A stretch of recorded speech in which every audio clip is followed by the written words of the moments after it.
साल से आध्यात्मिक रूप से आगे क्यों निकलने की कोशिश कर रहे हैं? क्या कहते हैं? गौ माता का क्या होता है? क्या कहते गौ माता? गौ माता का क्या हो? बैठिए। बहुत प्रयत्न करने पर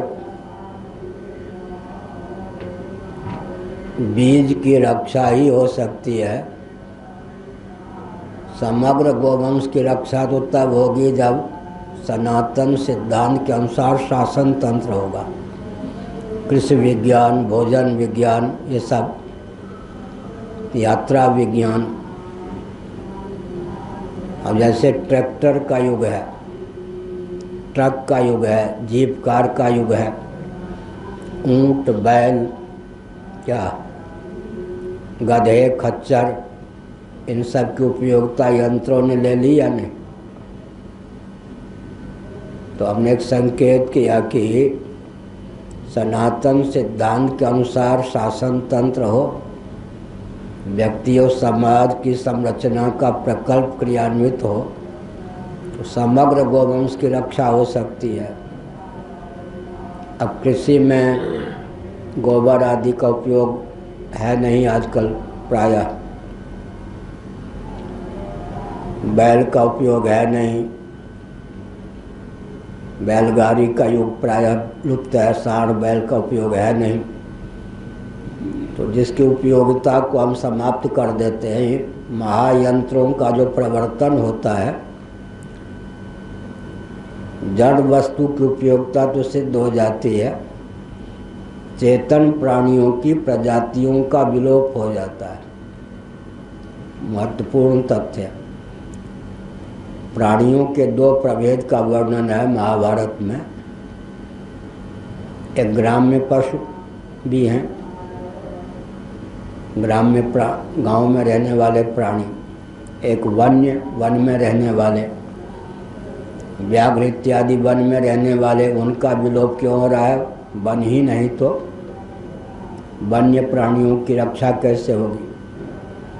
गांव में जो रहने वाले हैं प्राणी, मनुष्य के उपकारक कौन होते थे?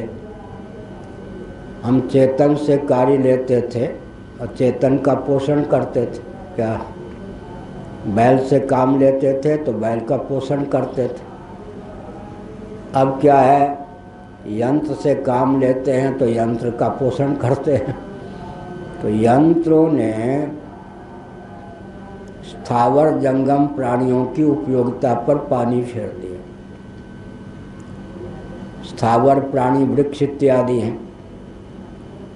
अब महानगर बनाएंगे, एक प्रांत के 3 प्रांत, एक जिला के 3 जिला, तो अपने आप वन का विलोप होगा या नहीं?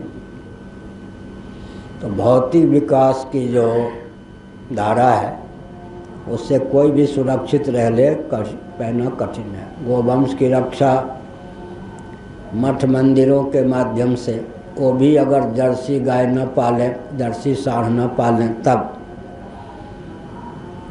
विदेशों में देसी नस्ल की गायों का बहुत महत्व है, भारत की अपेक्षा अधिक महत्व लोग जानने लगे। ये कोरेना है ना, तो उड़ीसा के जो राज्यपाल हैं, हरियाणा परंपरा के हैं, अग्रवाल हैं, उनकी पत्नी तो कोरोना के चपेट में आकर समाप्त हो गए। वो बच गए, लेकिन चिकित्सकों ने कहा कि देसी गाय का दूध पीजिए। देसी गाय का जो दूध पिएगा कोरोना के चपेट से मुक्त रहेगा। घृत का सेवन करेगा, दही का सेवन करेगा। बहुत से जो रोग हैं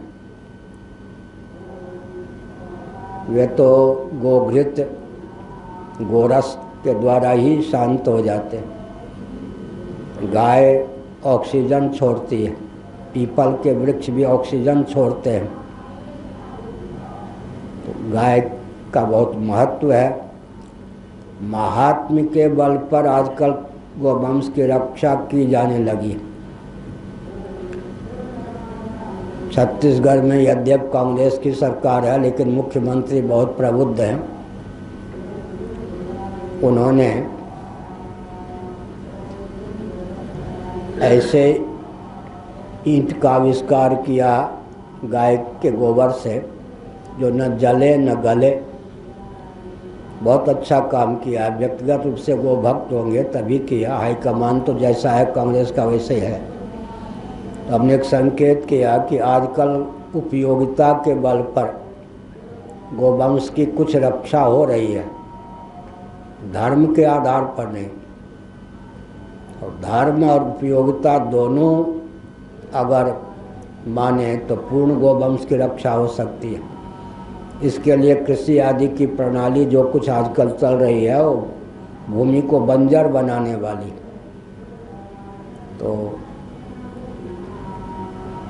उत्तर यह हुआ कि बहुत प्रयास करने पर हम बीज की रक्षा कर सकते हैं गोवंश के, क्योंकि मान लीजिए एक गौशाला में प्रतिवर्ष 40 बछड़े पैदा हों, 40 अगर हर साल सांड होंगे तो आपस में लड़के ही मर जाएंगे। उनका उपयोग क्या होगा? बैल बना नहीं सकते, खेती में उपयोग होगा नहीं। तो आधुनिक विधा से तो गोवंश की हत्या ही संभव है। इसलिए कृषि गौरक्ष वाणिज्यम वैश्य कर्म स्वभावजम, गीता के 18वें अध्याय में गौरक्ष गोपालन को बीच में रखा भगवान ने, अगल बगल कृषि और वाणिज्य। अब कृषि में गोवंश का उपयोग नहीं है, अब वाणिज्य में गोमांस का उपयोग है, बैल बछड़े का उपयोग नहीं है। तो दोनों घातक हो गए ना। एक व्यक्ति और एक वर्ग के पास, जैसे वैश्य, एक व्यक्ति और एक वर्ग के पास जब कृषि गौरक्ष वाणिज्य तीनों प्रकल्प होते थे तो सामंजस्य आता था। अब वाणिज्य चला गया उद्योगपतियों के पास, कृषि में ट्रैक्टर आ गए, तो कृषि के द्वारा भी गोवंश की हत्या है, वाणिज्य के द्वारा भी। जब तीनों एक वर्ग और एक व्यक्ति के पास होते थे तो सामंजस्य आता था। आगे कोई प्रश्न?